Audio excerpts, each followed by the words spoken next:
this world. Now the roof seems coming. Welcome to the Caribbean Cricket Podcast, your one-stop shop for all things West Indies cricket. By the fans, for the fans.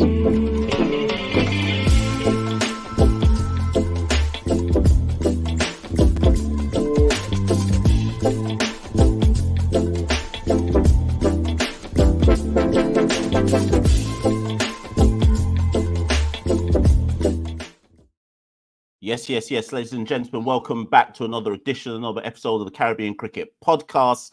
This is episode 3 of our Netflix drama, West Indies Cricket, the Netflix drama, the untold story.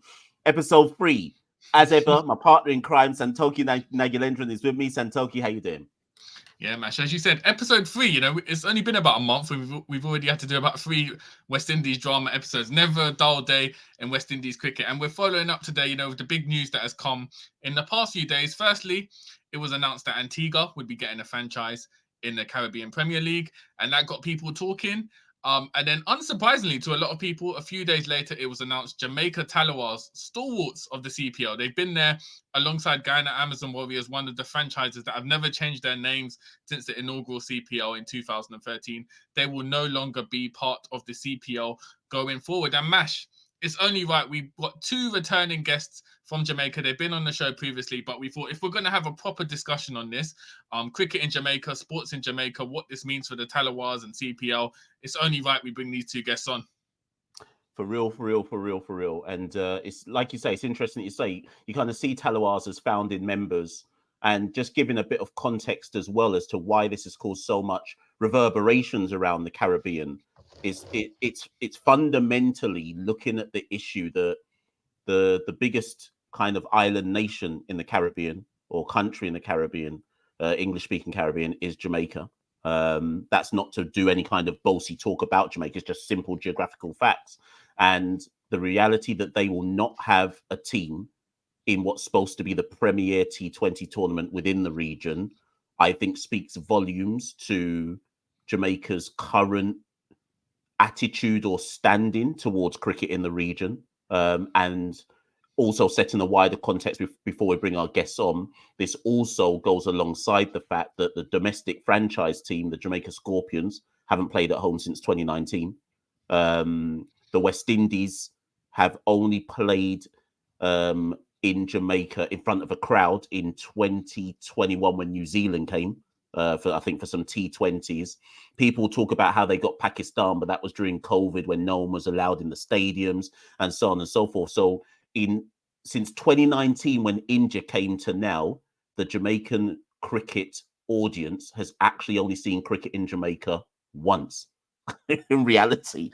And that was when the West Indies came in 2021. So there are a lot of stakeholders within the country and really and truly around the region that should be asking some serious questions about where Jamaica stands on cricket, and what role is Jamaica intending to play vis-a-vis cricket going forward. So like you say, Santokie, got 2 returning guests coming onto the show. We had to get some experts onto the show to look at this from a more holistic level. So our first guest is the returning Simon Preston, current media officer for the Reggae Boys, the successful Reggae Boys, and former analyst for the Jamaica Tallawahs. Simon will correct me, but I swear he was the analyst when we won in 2016. But I could be wrong. Simon will confirm that for me. And of course, we've got Jerome Foster, sports journalist, RJR, Gleaner, communications expert when it comes to cricket as well as sports in general within Jamaica as well. So 2 great guests to come on to chop this up and talk about the situation. Let's just bring them on. Yes, Simon and Jerome, how you doing? Morning, gents. Hope everybody's doing well. Thanks for having us. Yeah, thanks for having me, Machel and Santokie. It's great to be back. Almost like a second home now. So gents, this story, it's so big, I don't even know where the best way to start is. But let's go here, because for the wider, even potentially Caribbean audience, any cricket fans outside of Jamaica within the Caribbean, and even further afield to just anybody who loves cricket in general, may think this is a recent issue and may think, this has been just a story that's been going on for the last year. And I'll come to you first, Simon. If we go back far enough, we'll remember that the Tallawahs played home games in Florida, and there was issues amongst the Jamaican cricket fan base then when games got moved to Florida. And I can't remember if it was 2 out of the 5 home games, or how many home games got moved to Florida, or 3, or whatever it might be. So signposts of difficulties around the franchise were as far back as them. In 2019, I remember reading stories in the Gleaner, Observer, where Babsy, for those who aren't familiar with Jamaica, that's Olivia Babsy Grange, effectively sports and culture minister in Jamaica. She had raised issues around the costs involved with keeping the Tallawahs in Jamaica. And I remember reading an article where she balked at, I think it was like $1 million. Was it $1 million US? I can't remember how much it was, or was it $1 million Jamaican dollars, whichever one. And she was saying this doesn't make cost benefit sense in terms of what the Tallawahs are asking from the Jamaican government to keep the Tallawahs in Jamaica. So, Simon, coming to you first, would it be right to say this is a long-standing issue? Long-standing, yes. 2017, you could say things started to look in this light when Jefferson Miller came into the fold as CEO of the Tallawahs. 2013 to around 2016, under the ownership of Ron Parikh and Manish Patel, it was all about the cricket, whatever the fans wanted in terms of made it affordable. It was $10 US to come to the stadium, to Sabina Park, to be able to watch the games. There were activation activities where the fans could be able to engage with the players. After the 2016 triumph that took place over at Warner Park in St. Kitts, we saw structural adjustments in relation to the staff and also behind the scenes as well with the ownership. Jefferson Miller came in, and that's when you could see there were sorts of changes. And that's where you could say, from that point, the story started to come. Is this really a Jamaican franchise? Or is it Fort Lauderdale Tallawahs, as there was that term, especially in the media back in 2017? So you could say this has been a conversation for around 6 years now.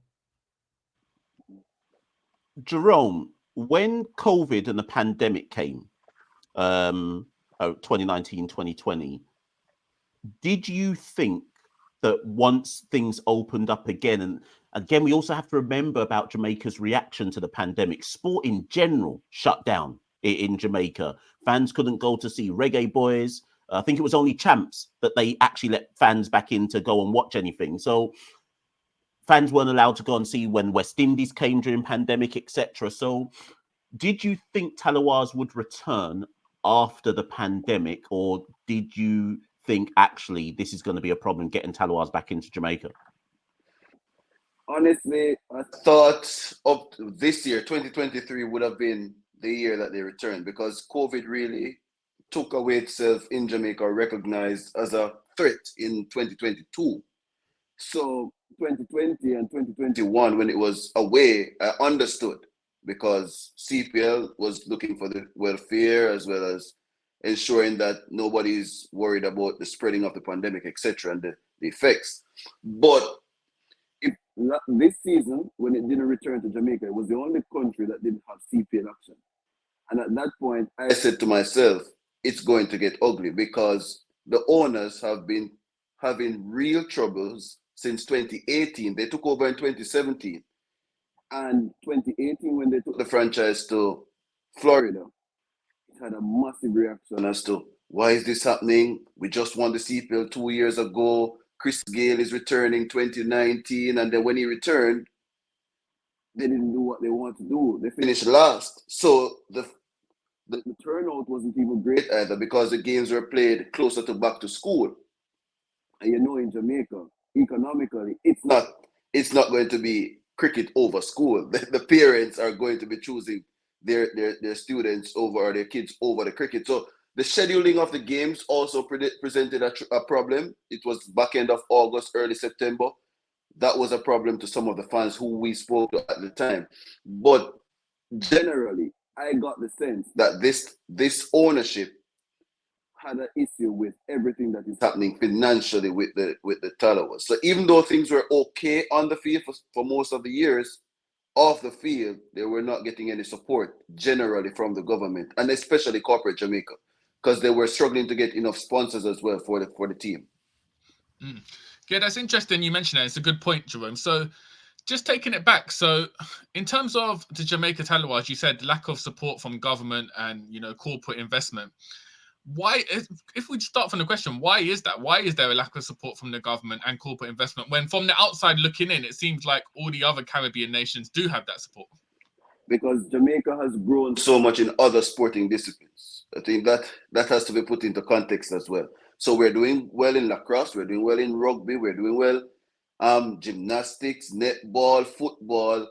Cricket is no longer the number one sport in Jamaica, or the top two sports in Jamaica, because track and field is now our native sport because of the dominance globally, the recognition that it has brought with the likes of Usain Bolt and Shelley and Fraser Price, and even going back to Veronica Campbell-Brown and so on.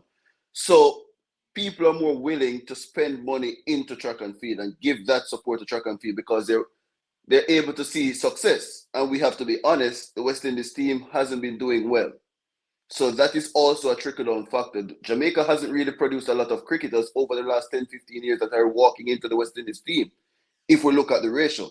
So that also presents a challenge. High school cricket, which was basically the feeder ground for our youth development, is struggling. You're struggling to see teams and schools participating at a higher level. You're not seeing, I think the last urban era competition, which was held in 2023, you had less than 20 schools. And in the rural area, which normally had 60, 70 schools, you had 30 odd schools participating. So that shows you that there's a decline, and the schools are not investing in cricket because they say it's expensive to buy a bat. If you put it in comparison to buy a football, it's a massive difference. And the schools are not getting enough funding as well from the Ministry of Education, and they have to be looking at the welfare of the students as well, getting them lunches, getting tea supplies when a cricket game for the day. That is also a burden on the school. So it's not just a one thing. I think the love for cricket is not at the optimum as we thought it would have been or should be in a country that has so many people and has produced so many stars as well. But it's just not there. It's just not there. I think those are really good points you made there, Jerome. Simon, so bearing in mind what Jerome said about cricket sort of falling down the ladder in terms of popularity in Jamaica, what has been the reaction in Jamaica to this news about the Tallawahs? Has there been a big reaction, or is it sort of out of sight, out of mind because they haven't played in Jamaica for so long? Well, mixed views where that is concerned. You do have persons that are extremely shocked by a decision of this nature to not have a Jamaica Tallawahs franchise in CPL 2024. And you have those that would say that the writing was on the wall for 6-7 seasons. So it's mixed from that sort of standpoint of obviously a lot of disappointment. But I think Jerome hit the nail on the head there. You know, the reality is, gents, is that in Jamaica we play 55 sports. So to evenly squeeze the piece of the pie that every sport can be able to get something is extremely tough on the government from that standpoint. And let's not forget, next year is an Olympic year as well, which means that the focus will be on the Olympic sports and those athletes that will be competing as well. So it's going to be really challenging for cricket. Had we perhaps had games in the T20 World Cup at Sabina Park next year, then yes, perhaps there would have been a little bit of a buzz. But, you know, the attention will be on those teams, athletes, sports that will be competing next year in their respective events. I'm glad you just referenced the T20 World Cup, because in the midst of all this, we forget the fact that Jamaica's not hosting any games in the World Cup either. So this is all a conglomeration of different things coming together. And Jerome, if we talk briefly about the World Cup, what was more shocking to you? The Tallawahs ending as a franchise. I know CPL have said we're hoping to get investment and Tallawahs to come back in 2025, etc. But what's more shocking, the Tallawahs ending as a franchise or Jamaica effectively refusing to bid for any T20 World Cup games? The latter, to be quite honest. I was dumbfounded. I found it ridiculous because this is not a regional tournament. This is a global tournament, and this is something that the minister has said over the years, that Jamaica is going to be hosting big tournaments. We want big events here. She has been saying that from about 2018. It's 5 years on. We missed the Women's T20 World Cup, which was staged in Antigua and another Caribbean country. We missed the Under-19 World Cup, which was staged in 2022 here in the Caribbean. So we didn't bid for any of those games either. And we also missed the 2010 T20 World Cup just after rebuilding or remodeling Sabina Park in 2010. So it's almost like a trend here for cricket. And to me, even though I have lambasted the government for their lack of push and lack of support and urgency to something that could bring so much economic value to the region and especially to Jamaica, and trickling down effect to those people who are the common people, as we call them, the common man, the man who's in the street, the man who sells his shirts and cooks the food on the side and so on, and the retailers and wholesalers. I think the JCA has absconded themselves from some of the blame. And I find it difficult to understand, because if you were on the front foot and pushing and pushing and pushing, then these things would have been in the media from March. CWI extended the deadline 2 times. ICC extended the deadline 2 times just to facilitate a Jamaican bid, because they understand the economic push of Jamaica, the proximity to New York and Florida, where some of the T20 World Cup games will be played. It's easier to travel and even to have some of the bigger games in the bigger countries. So that was the biggest shock to me. I thought the Tallawahs thing was always on the cards. It was always on the cards, because from my checks, what really broke the camel's back is that they realized that next year they wouldn't be able to play games at Sabina Park. And they said, well, if we can't make money from the games, might as well we move along, because we couldn't play in 2023, couldn't play 2022, and 2024, after the 3-year deal was signed, we still won't be able to play in Jamaica. Then what's the point? So you understood that this was going to happen at some point, because it's a business move. It's not here for patriotism. It's the owner is Guyanese. He lives in Florida. He's not a Jamaican. He has no obligation to stay in Jamaica and suffer and lose his money. He's probably doing it out of West Indies pride, but it's all about the money, and he's not seeing the money. So that's understandable. But something like the World Cup, where you can get kids attracted to cricket, get more people involved in cricket, the JCA and the government should have done way more. I understand that the JCA said that they sent the proposal from the year before and they didn't get any responses, but it was an almighty shocker, especially to even the casual watcher of cricket. You had people messaging and calling saying, how is it possible that Jamaica is not interested? Yeah, terrible days. You know, an excellent breakdown there. And Santokie, before I come back to you, Simon, what's been baffling, even more baffling when you think about what Jerome's just said there, is Sabina Park is holding JPL finals, is holding big dance. so how is Sabina Park able to hold dances, big shows, and football? For those who don't know, who are not in Jamaica, JPL, Jamaica Premier League, how are we able to hold such things in Sabina Park, but we can't hold cricket, Simon? And you know, it's quite compelling, because a couple of years ago, you know, Jerome and Renardo actually did some stories about how JCA was planning to monetize Sabina Park, some more table tennis being played there, a mini hotel, so to speak. We even had CONCACAF Caribbean Cup 3rd place playoff and semi-finals there as well. The reality is due to the lack of cricket there. You know, that's the truth around it. You mentioned the Pakistan game and a couple of others in recent times, but apart from that, you know, they have to do something to foot the bill. And let's not forget, it's not only JCA, but you also have Kingston Cricket Club as well. So they have 2 different entities as well that they have bills to pay. There's the light bill, and you know, there are other expenses. So whatever it takes to be able to make a profit or break even, you know, they will do it. And even having lacrosse games there quite recently as well. Might I add as well, Machel, is that I gather that Kingston Cricket Club is now winding up its operations at Sabina Park. So the JCA are basically trying to own most of Sabina Park now. So they're going through the legal wranglings and the court documents and so on to get full ownership. It's a long process, because that is also a problem with the CPL owners as well, because the Kingston Cricket Club people don't pay to go there. The owners, the members, they don't pay. And they're allowed to carry their family and everybody to come and watch the cricket. So that was an issue for the CPL owners at the time, that they're losing revenue there because people are not paying because of the ownership and the membership. And Sabina Park is structured in a way, the lease is structured in a way that even the stands, the George Headley is the responsibility of Cricket Jamaica, JCA, right? And then there's half of the field that is part for Sabina Park. There's North Stand, where part of it is for Kingston Cricket Club.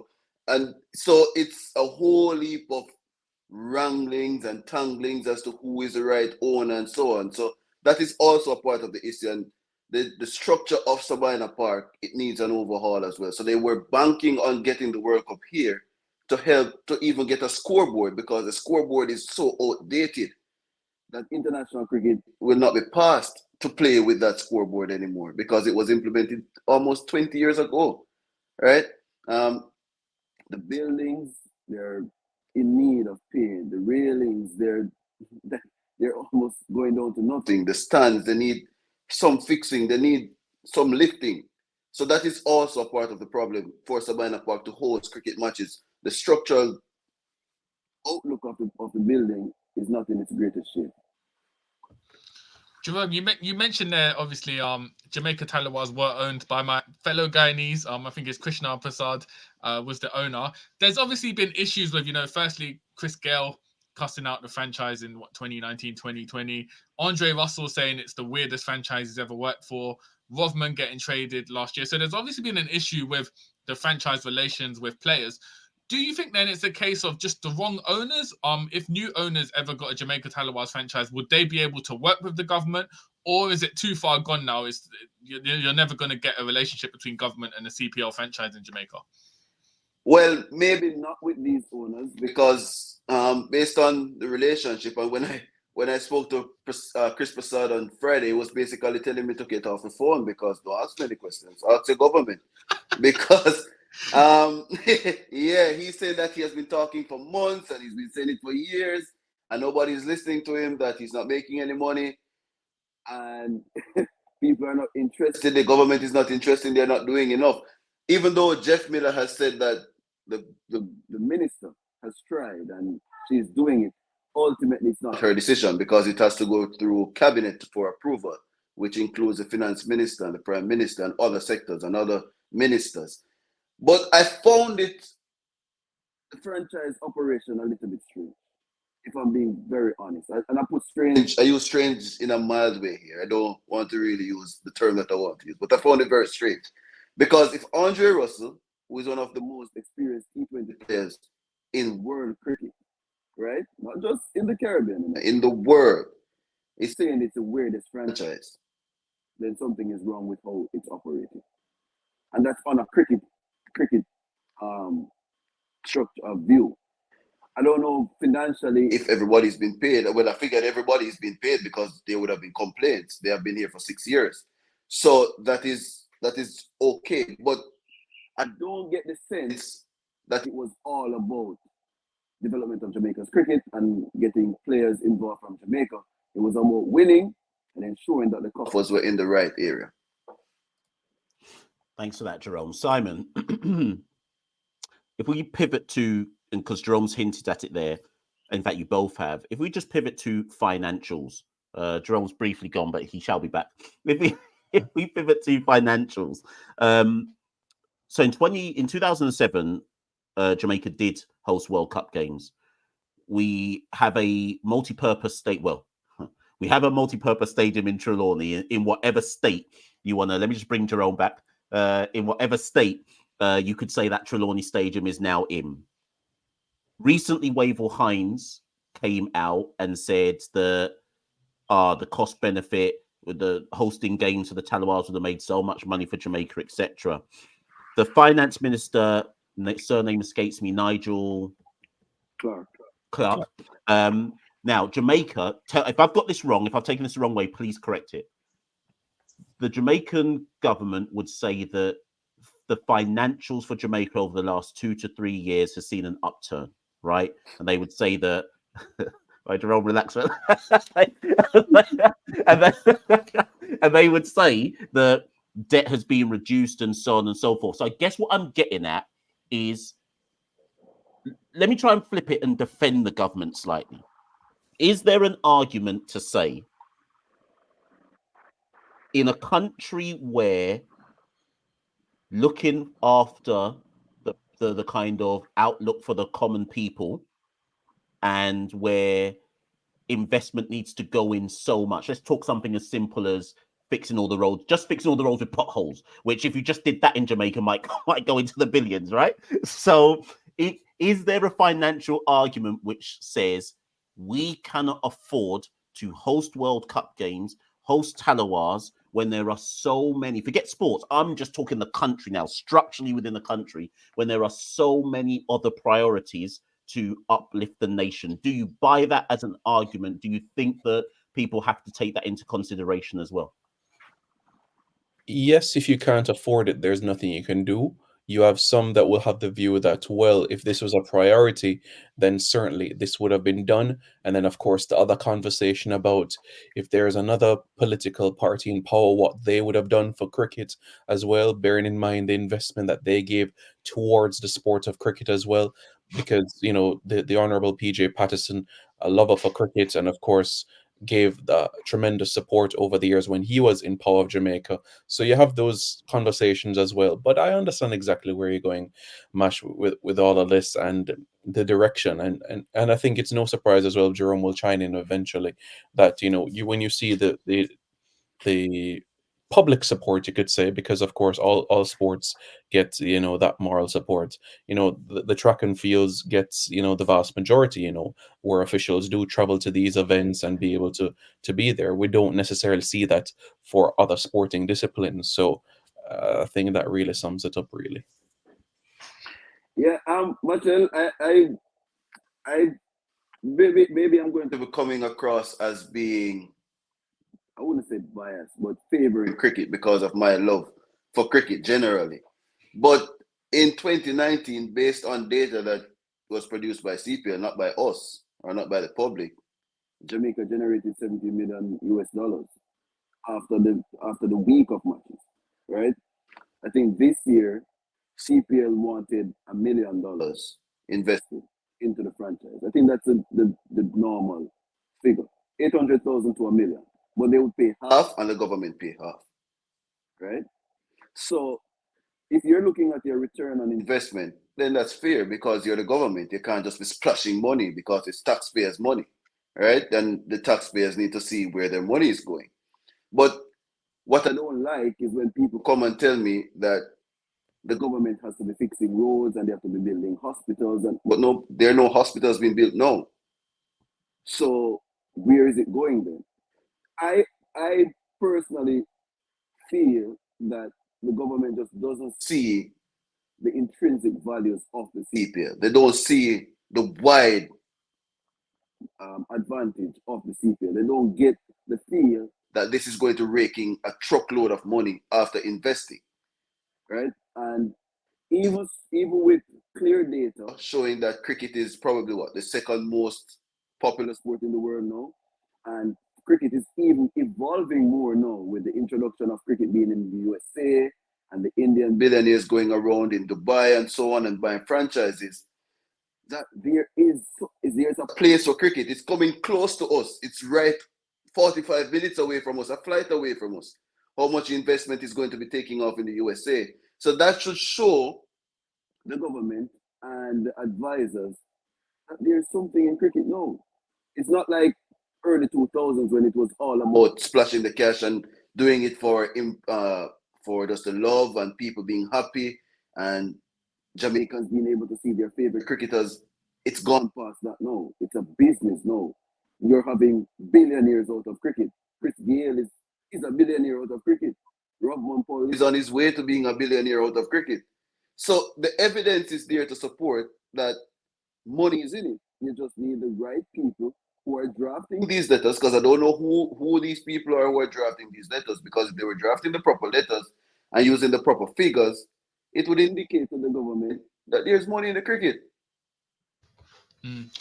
Excellent points as always, Jerome. Jerome and then Simon, I'm going to ask you a quick thing. So, Jerome, you said, obviously, rightly so, cricket is so popular. We've seen the ODI World Cup in India break all records, but it's contradicted with popularity decreasing in Jamaica, as you said.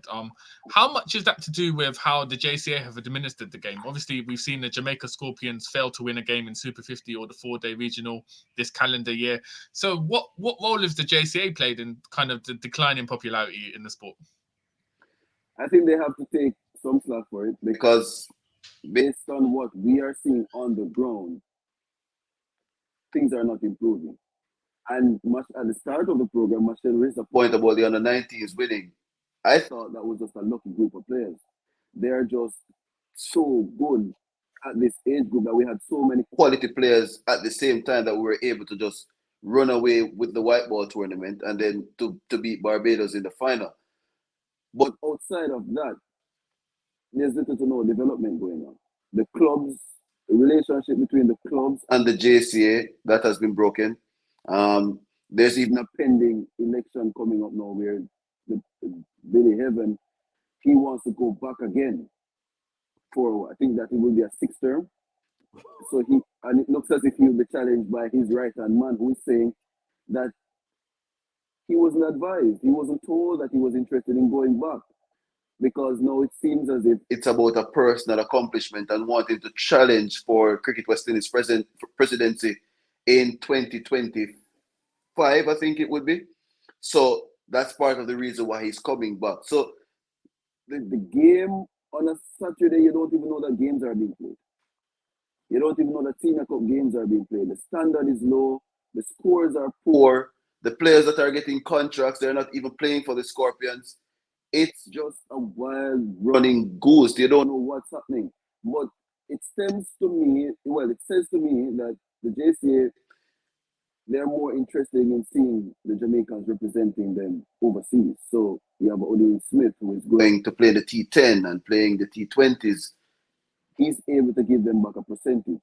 So because of the ICC regulation. So they're okay with that. Players are just being exported. But in terms of grassroots, few schools are playing. Some club teams are struggling to get to games. The scores are pathetic. 2-day games finishing before tea on day one. That's the standard that we have now.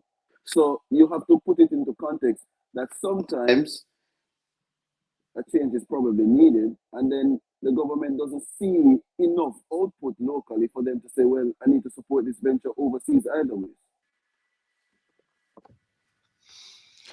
Simon, what is your take? Obviously, Jerome's made some excellent points there. What is your take on how the JCA has administered the game at a grassroots level in Jamaica from what you've seen? I think Jerome has touched on the vast majority of the challenges that persist right now. And I think, the glaring thing has been, in relation to those scorelines. When you're listening to the radio, watching the telly, you're reading the newspaper and you're seeing teams being bowled out for 35, 46. It really, really is baffling to see those sorts of things. And this is not only within the club game, but even in the secondary school league, the high school league, as we'd call it in Jamaica, schoolboy as well. So that's one of the massive concerns. And I don't think it's any surprise where you see when it comes to being able to represent Jamaica, the Scorpions, where the batting has still been that sort of a challenge in that sort of aspect. And it is a concern. I do think more can be done in terms of the promotion of what is being done behind the scenes, and at least just give it a facelift so that there can be exude a little bit of positivity despite all the challenges that persist right now, presently. Listen, gents, we've had a robust conversation. Babsy would say, if Babsy was on the show, I would like to think that Babsy would say, but the government has committed to giving 100, I think she said 100 million to grassroots development or something like that. Now, if that materializes, and if that happens, I think she said over the next 5 years or something like that, if that materializes, that I would assume that she would say that shows our commitment to developing cricket within Jamaica.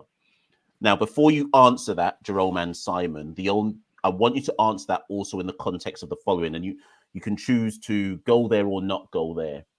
I know we've mentioned track and field, but I just want to know, how much does sport in Jamaica succeed in spite of support, or is it because so for example, Reggae Girls made history this summer, got to the last 16 of a World Cup, right? There was so much said in the press, as overseas, within Jamaica, about financials and lack of support, etc. Reggae boys have been cussing for however long over the last 10 to 15 years about support or lack thereof, right?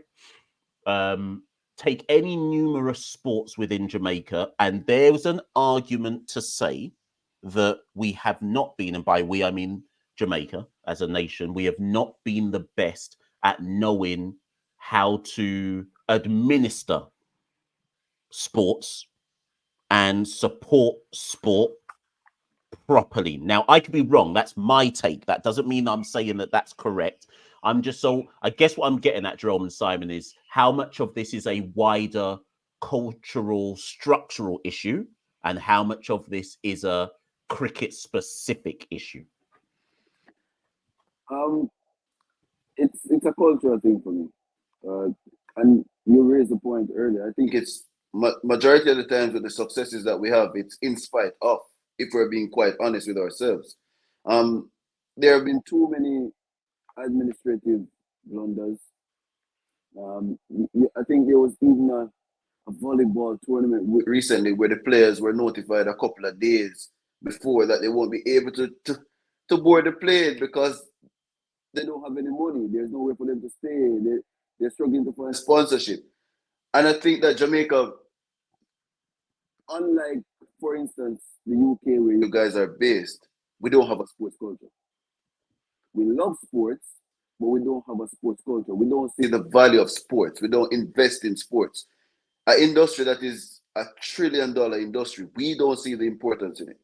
And I'm talking as somebody who's on the ground, because what we see is hope that the athletes do well, and then we support them afterwards, which is it's supposed to be the other way around.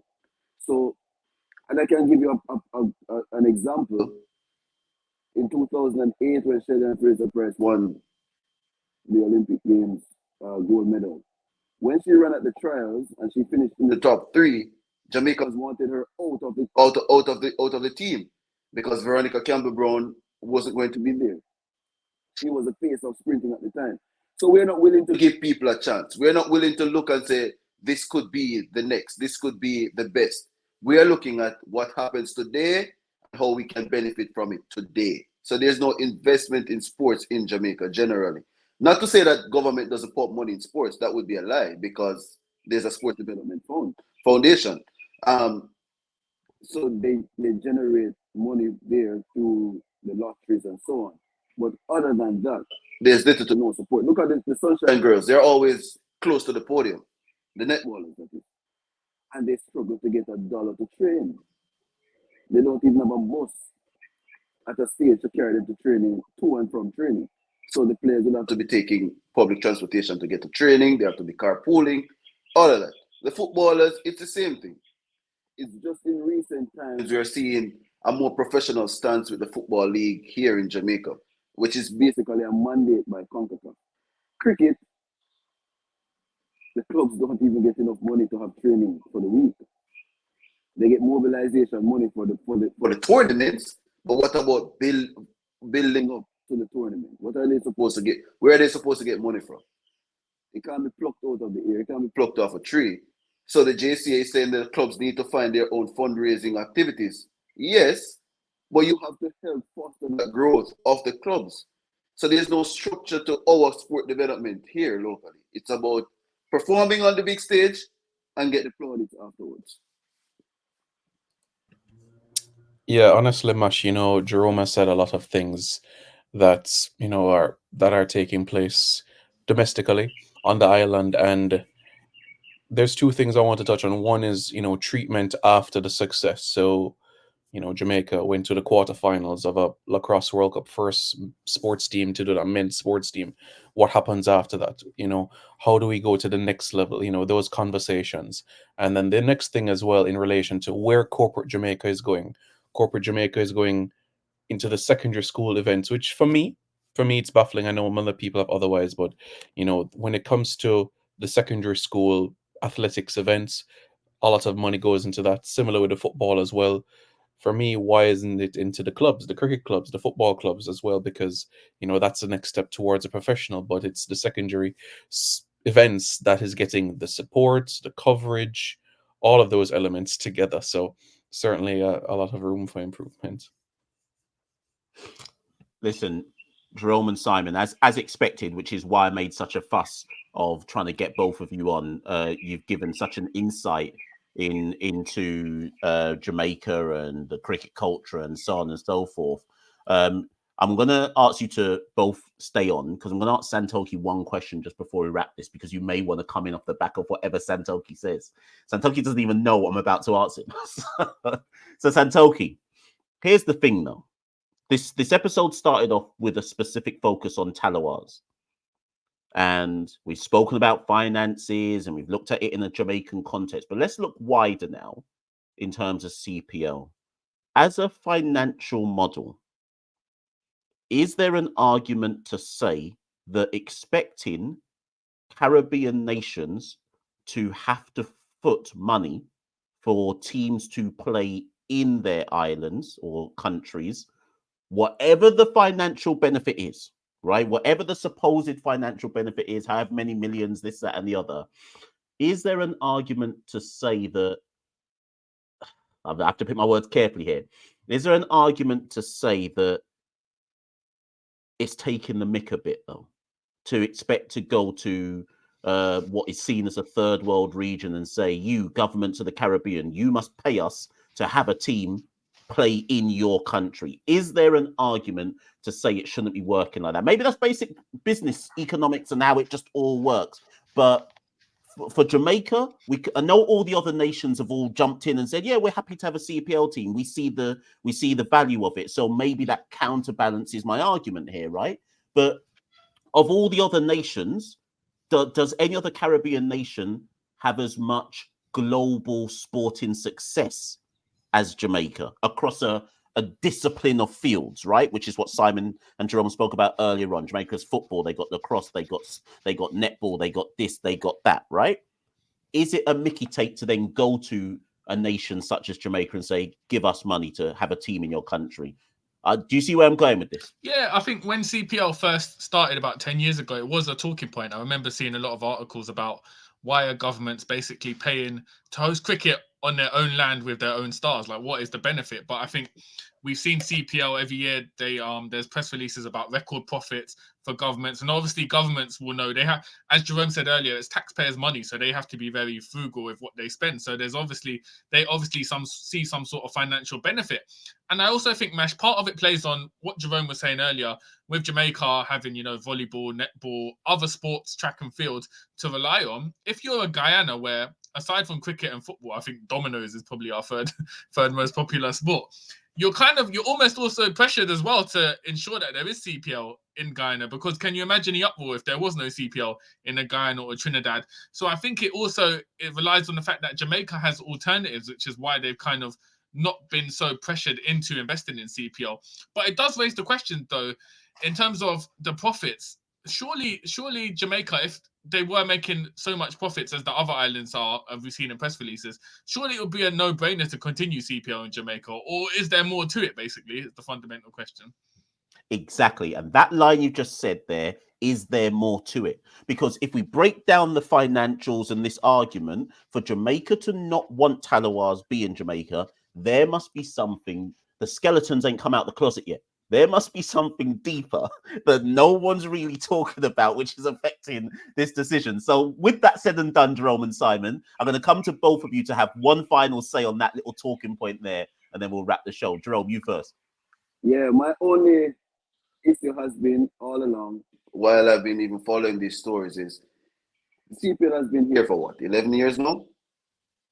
And I'm saying, if for 1 year the government pulls out of not supporting, how difficult is it for the CPL to help out that franchise and invest in that franchise if it was so viable? That has been the only question that has really stuck with me for some time now since following the story.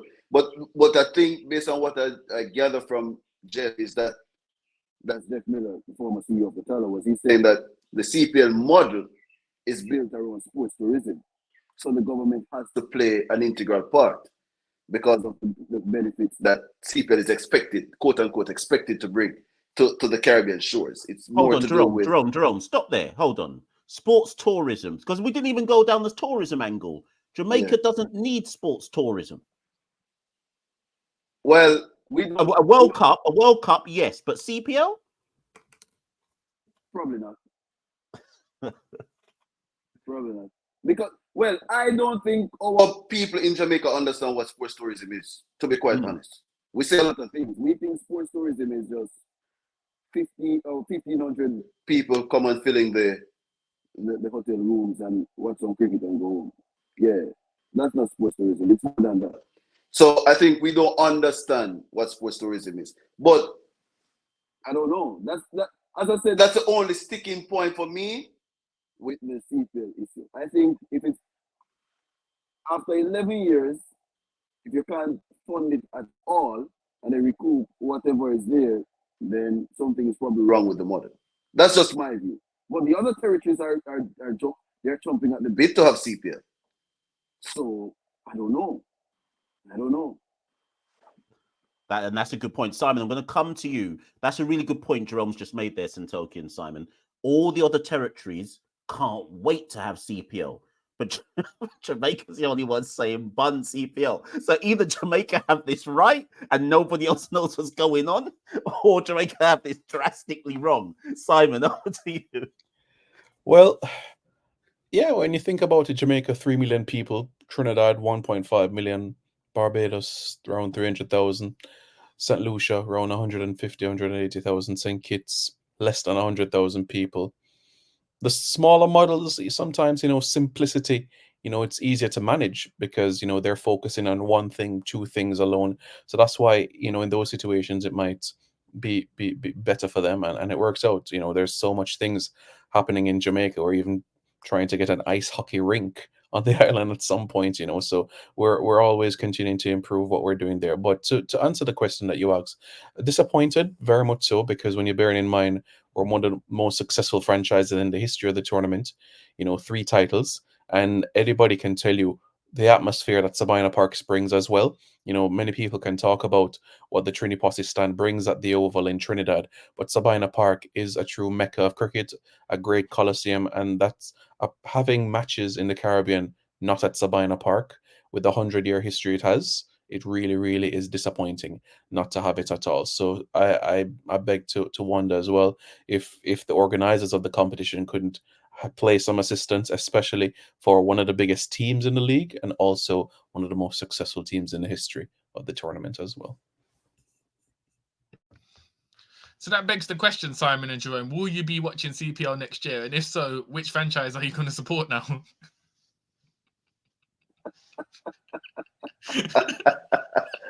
I don't have an option. I'm going to look for the team with the most Jamaicans. Exactly. Yeah. And if I may add, Machel and Santokie, one thing that I'm going to miss from this whole Tallawahs thing, something that will never ever happen in CPL history. In 2013, Tallawahs played Red Steel, and the 11 for the Tallawahs was 11 Jamaican-born players, and that's something that we'll never see ever again by any other franchise in the history. So that's one of the things I'll miss and cherish. Boy, I don't even know if there's 11 born Jamaican cricketers left in general, boy. Santokie, I'll let you wrap the show. No, this has been an absolute education. Thank you so much, Jerome and Simon, for joining us on the show and giving us some valid points. Obviously, if you're watching this and you have any follow-up questions, comment below and we'll try our best to answer, or even ask Jerome and Simon if they can provide some updates on that. But thank you so much for your input, and I look forward to you guys both wearing a Guyana Amazon Warriors jerseys next season. No, it's as if there are more Jamaicans there. Listen. As Santokie says, those watching, get in the description below. I'll put the links, obviously, if you don't already follow them, Simon and Jerome. Simon, certainly, you want to know everything about the super successful reggae boys, reggae girls, etc., make sure you're following Simon, follow his YouTube channel Sports City as well. And Jerome, if you want to know any sports news in general in Jamaica, Jerome's handle is where you need to go as well, but obviously particularly cricket within Jamaica. Thank you so much, gents, for coming on. Much appreciated. People have been begging us to have this Jamaica discussion for a while, so we hope it kind of gave people within the Caribbean and the global cricket media a bit more context as to what's going on in Jamaica. We've been the Caribbean Cricket Podcast. As ever, people, stay locked in for more content. We rule the cricket world. Now the rule seems coming. Welcome to the Caribbean Cricket Podcast, your one-stop shop for all things West Indies cricket. By the fans, for the fans.